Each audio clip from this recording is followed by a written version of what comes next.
something terrible happened here.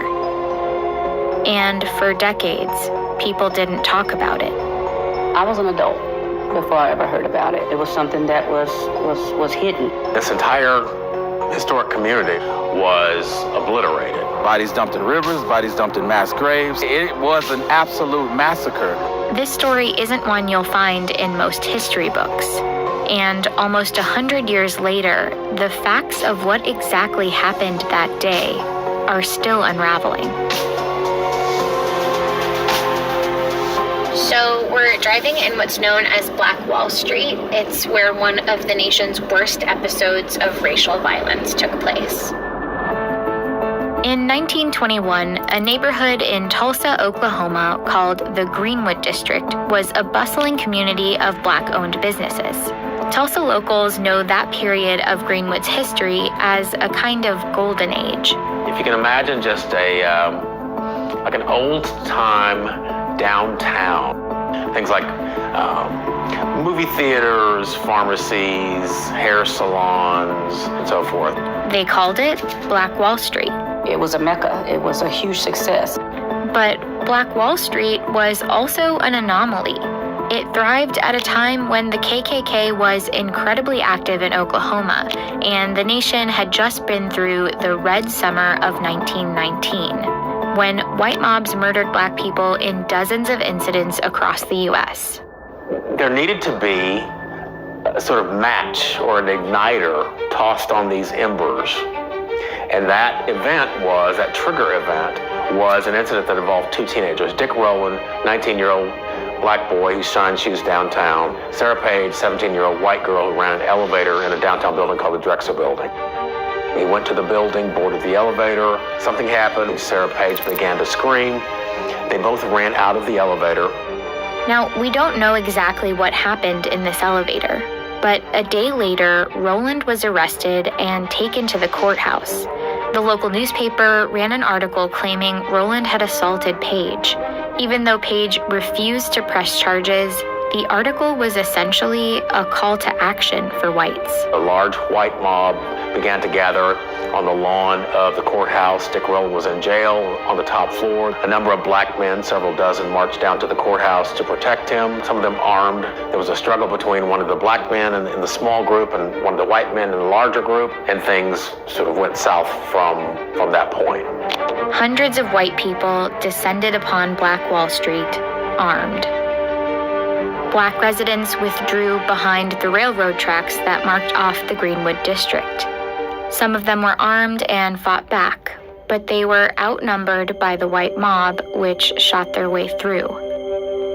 The white mob murdered, they looted, and they set fire to Black Wall Street. This was the strategy, if you will, of how to deal with these communities, with these successful Black communities. The effects were disastrous. 911, what is your emergency? I'm in Prospect Park right now, by the playground. There's a man here, he just pulled out a gun. Okay, ma'am, we're sending someone right away. You ready to go to the park? 7880 on the air. Eddie, go Central. 1010, respond to male with firearm near Prospect Park Playground. I'm heading west towards park entrance. Check and advise. 10-4 Central, I'm on my way.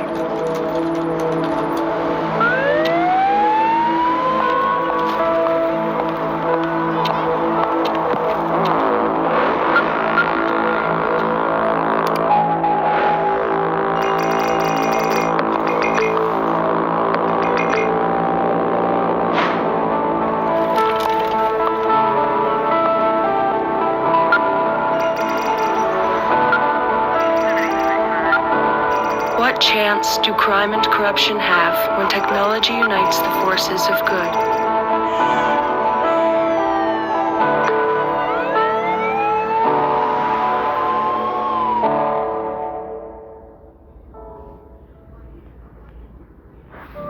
For 2 days, the Greenwood District burned. Martial law was declared, and the National Guard was brought in. By the time the massacre ended, Greenwood was in ruins.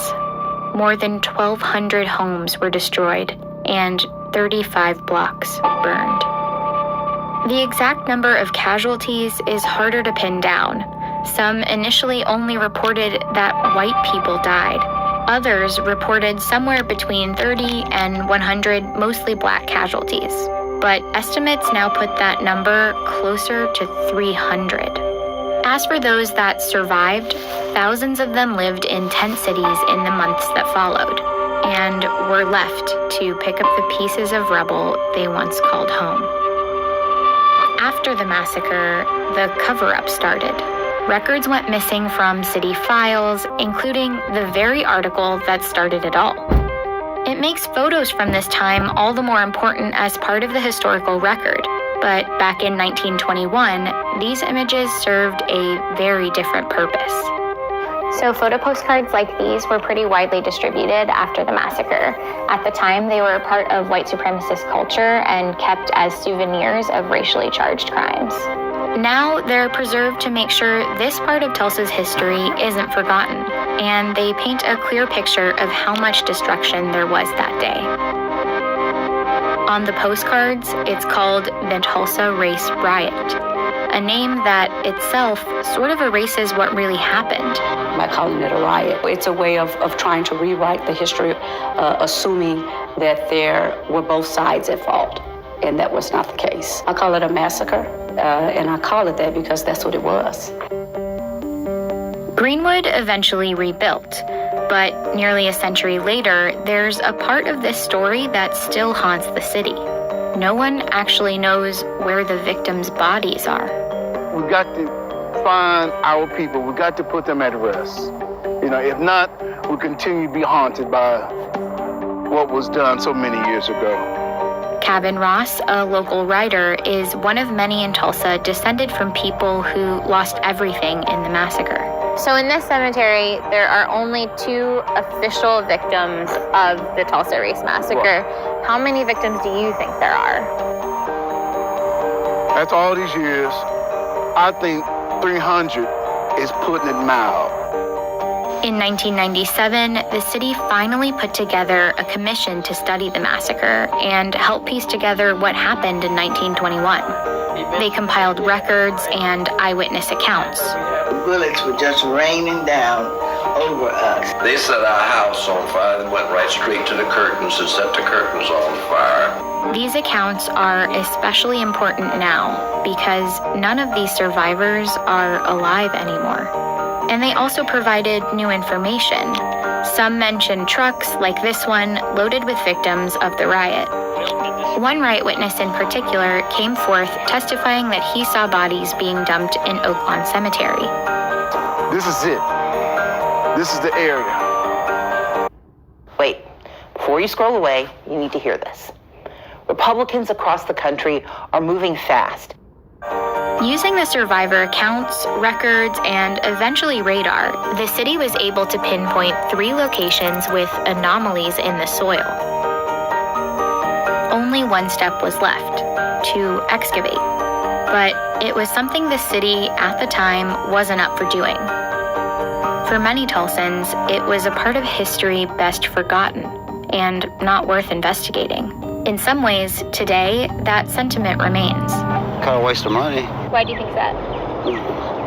It's over, it's done with. But there are clear signs of a city that's ready to come to terms with a dark chapter in its history.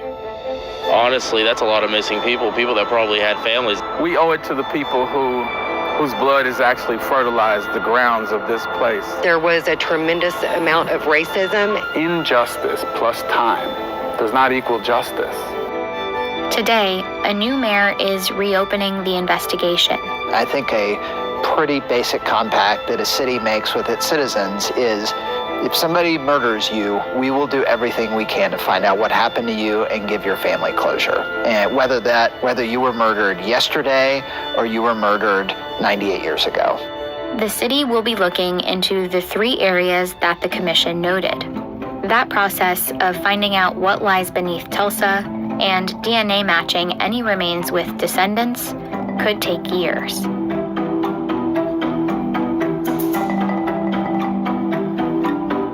The investigation is just one part of a bigger historical reckoning, but the reality is it can't undo the crimes or the cover-up of the 1921 Tulsa Race Massacre.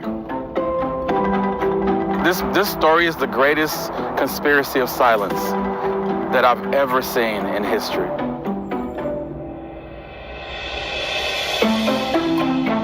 Thanks for watching. If you haven't already heard, we've launched a paid membership program called the Video Lab. For a monthly fee, subscribers get access to tons of special artwork, so head on over to vox.com.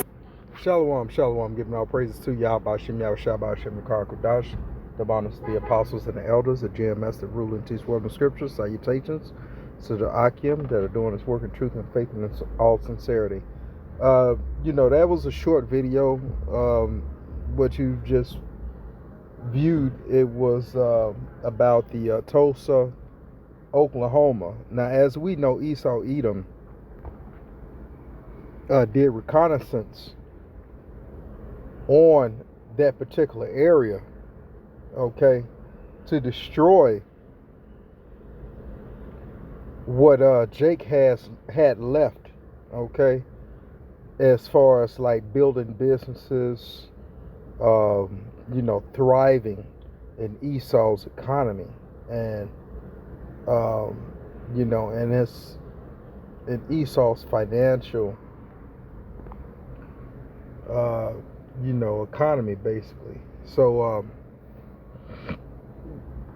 without further ado, we can get right into the scriptures. This Esau Edom is a so-called white man, and his judgment is double what he's given to the nation of Israel. And so we'll go into Ezekiel chapter 35 verse 6. Okay, therefore, and this is Yahawashi speaking, therefore, as I live, saith the Lord Yahawashi, I will prepare thee unto blood, and blood shall pursue thee. Since thou hatest not blood, even blood shall pursue thee. And so Esau Edom, okay, is on the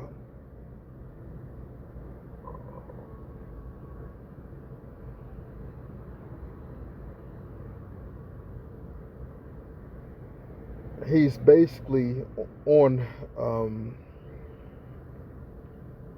a journey of blood, okay, and this has been basically Esau Edom's MO, okay, since Cain. And so knowing and identifying who Esau Edom is, it's very, very needed. Okay, so we know who Esau Edom is. Okay, now we know what his punishment is, and we know what he has done upon the planet. All right, Esau Edom is the progenitor. Esau is the progenitor of the so-called Caucasians, those Caucasians that are out. He is the progenitor.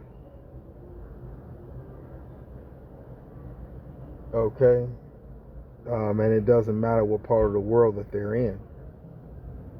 So this is about how Esau Edom's been programmed. He's been programmed to shed the blood of the innocent, okay, of Jacob, you Negroes, Latinos, you Native Americans, and it doesn't stop, okay, with Israel, with the nation of Israel, okay. The nation of Israel consists of Negroes, Latinos, and Native Americans, but Esau Edom has went far above and beyond the call of duty to spread forth wickedness on the face of the planet. And so, since Esau Edom is not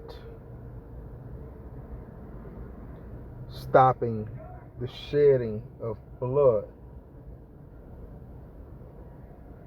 Yahawashi is going to punish Esau Edom. And so,